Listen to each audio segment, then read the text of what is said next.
伫咧花莲岛溪山区，两只乌熊因为中到限制来钓伤，其中一只佫冲入去鸡条偷食鸡案底。即摆这两只乌熊是经过照顾甲训练了后，野放身躯顶，拢有装一粒卫星追踪器，随时会当记录到因的行动。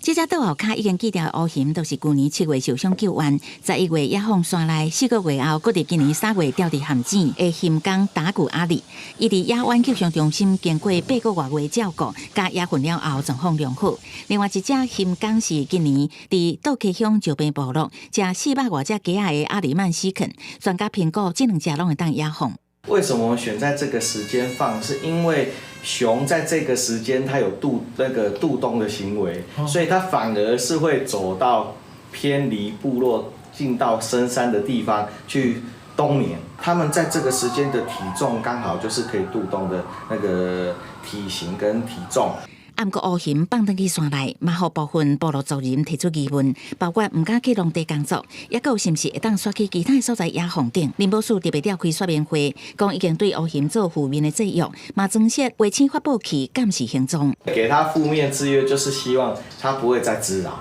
好，第二次我们也希望说，因为有警捐，这个警捐的效能大概有2年以上哈，所以在这2年，我们一定会尽全力让它不要靠近部落。林保署嘛建议应家场饲主甲饲料甲喷收好，避免声熊搁再挖近。另外，嘛会伫部落架设通电围篱啊 ，AI 自动监控警报系统顶，降低人甲熊接触的机会。记者综合报道。